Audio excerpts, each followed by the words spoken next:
അന്വേഷിച്ചപ്പം കൊല്ലമാണ് bank coaching ചെയ്യാൻ വേണ്ടി നല്ലതെന്നും ICD ആണ് അതിൽ ബെസ്റ്റ് എന്നും ഇപ്പം മനസ്സിലായിരുന്നു. അങ്ങനെയാണ് ഞാൻ ICDയിലേക്ക് എത്തിയത്. IBPS ക്ലർക്ക് എഴുതിയ സമയത്ത് കുറച്ച് പേഴ്സണൽ പ്രോബ്ലംസ് ഒക്കെ ആയിട്ട് എഴുതിയൊരു എക്സാം ആയിരുന്നു IBPS ക്ലർക്ക്. എന്നിട്ടും അത് ക്ലിയർ ആയിട്ടുണ്ടെങ്കിൽ അത് ഇവിടുത്തെ ഫൗണ്ടേഷൻ ക്ലാസ്സിൻ്റെയും ബാക്കി ക്ലാസ്സിൻ്റെയും ഒരു ഗുണമാണെന്നേ ഞാൻ പറയുള്ളൂ. ഹായ്, എൻ്റെ പേര് ഉണ്ണിമായ. ഞാൻ മലപ്പുറം എടപ്പാൾ സ്വദേശിയാണ്. ഞാനൊരു മാത്തമാറ്റിക്സ് ഗ്രാജുവേറ്റ് ആണ്. മാർഡാനീഷ്യസ് കോളേജിൽ നിന്ന് 2023 ഞാൻ ഗ്രാജുവേഷൻ കംപ്ലീറ്റ് ചെയ്തത്. ഗ്രാജുവേഷൻ കംപ്ലീറ്റ് ചെയ്യുന്നതിന് മുന്നേ തന്നെ ബാങ്കിങ് ആണ് കരിയർ എന്ന് ഞാൻ തീരുമാനിച്ചിട്ടുണ്ടായിരുന്നു. അപ്പം ആ സമയത്ത് തന്നെ അന്വേഷിച്ചപ്പം കൊല്ലമാണ് ബാങ്ക് കോച്ചിങ് ചെയ്യാൻ വേണ്ടി നല്ലതെന്നും ICD ആണ് അതിൽ ബെസ്റ്റ് എന്നും നോക്കിയപ്പോൾ അന്വേഷിച്ചപ്പം മനസ്സിലായിരുന്നു. അങ്ങനെയാണ് ഞാൻ ICDയിലേക്ക് എത്തിയത്. ഞാൻ 2023 ഏപ്രിലാണ് ICDയിൽ ജോയിൻ ചെയ്തിട്ടുണ്ടായിരുന്നത്. വന്ന് ഒരു 3 to 4 മന്ത്സിനുള്ളായിരുന്നു IBPS PO പ്രിലിംസ്. അപ്പം ആ സമയത്ത് PO പ്രിലിംസ് എനിക്ക് ക്രാക്ക് ചെയ്യാൻ സാധിച്ചിട്ടുണ്ടായിരുന്നു. അതിൻ്റെ മെയിൻസിന് ആ സമയത്ത് ഞാൻ പ്രിപ്പയർ ചെയ്ത് തുടങ്ങിയിട്ടുണ്ടായിരുന്നില്ല. അതുകൊണ്ട് തന്നെ മെയിൻസ് പോയിട്ടുണ്ടായിരുന്നു. അപ്പോൾ ആ ചെറിയ സമയം കൊണ്ട് തന്നെ പ്രിലിംസ് ക്രാക്ക് ചെയ്തപ്പം ഒന്നുകൂടെ നന്നായി പഠിച്ചു കഴിഞ്ഞാൽ മെയിൻസും ക്രാക്ക് ചെയ്യാൻ പറ്റുമെന്ന് എനിക്ക് മനസ്സിലായി.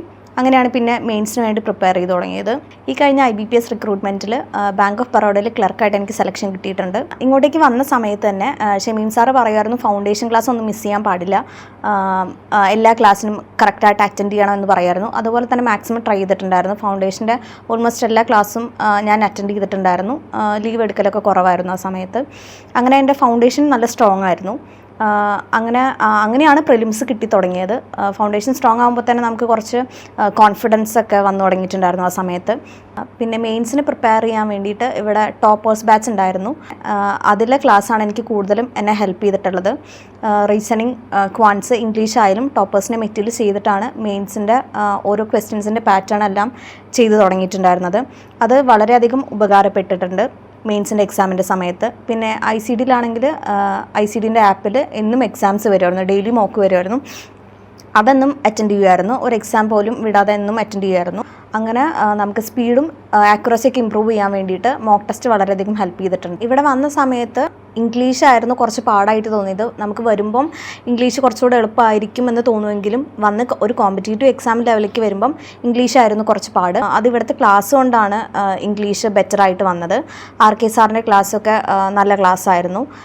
എറർ ഡിറ്റക്ഷനും അതുപോലെ റീഡിങ് കോംപ്രഹെൻഷനും ഒക്കെ ചെയ്യാൻ വേണ്ടിയിട്ട് നല്ല നല്ല മെത്തഡ്സ് സാർ പറഞ്ഞു തരുമായിരുന്നു. QAയിലാണെങ്കിൽ ഇവിടെ പ്രൊവൈഡ് ചെയ്യുന്ന മെറ്റീരിയൽസ് നല്ല സ്റ്റാൻഡേർഡിലെ മെറ്റീരിയൽസ് ആയിരുന്നു.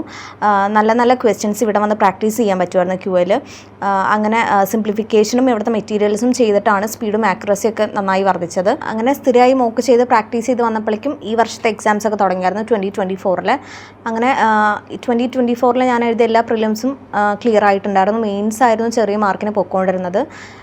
ആ സമയത്ത് കുറച്ച് വിഷമിച്ചെങ്കിലും ഇപ്പോൾ IBPS ക്ലർക്ക് ഞാൻ ക്രാക്ക് ചെയ്തിട്ടുണ്ട്. ഞാൻ എഴുതിയ സമയത്ത് IBPS ക്ലർക്ക് എഴുതിയ സമയത്ത് കുറച്ച് പേഴ്സണൽ പ്രോബ്ലംസ് ഒക്കെ ആയിട്ട് എഴുതിയൊരു എക്സാം ആയിരുന്നു IBPS ക്ലർക്ക്. ഭയങ്കര ടഫ് ടൈംസിലൂടെയാണ് ആ സമയത്ത് അങ്ങനെയായിരുന്നു ഞാൻ എക്സാം എഴുതിയിട്ടുണ്ടായിരുന്നത്. എന്നിട്ടും ആ സമയത്ത് എനിക്ക് എക്സാമിന് നന്നായിട്ട് പ്രിപ്പയർ ചെയ്യാൻ പറ്റിയില്ലായിരുന്നു കുറച്ച് പ്രശ്നങ്ങൾ കാരണം. എന്നിട്ടും അത് ക്ലിയർ ആയിട്ടുണ്ടെങ്കിൽ അത് ഇവിടുത്തെ ഫൗണ്ടേഷൻ ക്ലാസ്സിൻ്റെയും ബാക്കി ക്ലാസ്സിൻ്റെയും ഒരു ഗുണമാണെന്നേ ഞാൻ പറയുള്ളൂ. കാരണം ഫൗണ്ടേഷൻ നല്ല സ്ട്രോങ് ആയി കഴിഞ്ഞാൽ നമ്മൾ മെയിൻസിന് പ്രിപ്പയർ ചെയ്യുമ്പം അധികം എഫേർട്ട് ഇടേണ്ടി വരില്ല, നമുക്ക് കുറച്ചും കൂടി ഈസി ആയിട്ട് തോന്നും. ഇനി ICDയിലോട്ട് വരുന്ന പിള്ളേർക്ക് എനിക്ക് പറയാനുള്ളത് കൺസിസ്റ്റൻ്റ് ആയിട്ട് വർക്ക് ചെയ്യുക. ഇപ്പോൾ കുറേ പിള്ളേരെന്ന് വെച്ച് കഴിഞ്ഞാൽ വന്നിട്ട് 6 മാസം കഴിഞ്ഞാൽ നിർത്തി പോവുകയാണ് ചെയ്യുന്നത്. അപ്പം അങ്ങനെ ചെയ്യാതെ ജോലി കിട്ടുന്നവരെ വർക്ക് ചെയ്തുകൊണ്ടിരിക്കുക. ഇങ്ങോട്ടേക്ക് എന്തിനാണ് വന്നതെന്നുള്ള എയിം എപ്പോഴും മനസ്സിൽ വെക്കുക. കൺസിസ്റ്റൻ്റ് ആയിട്ട് വർക്ക് ചെയ്യുക. Trust your process. Thank you.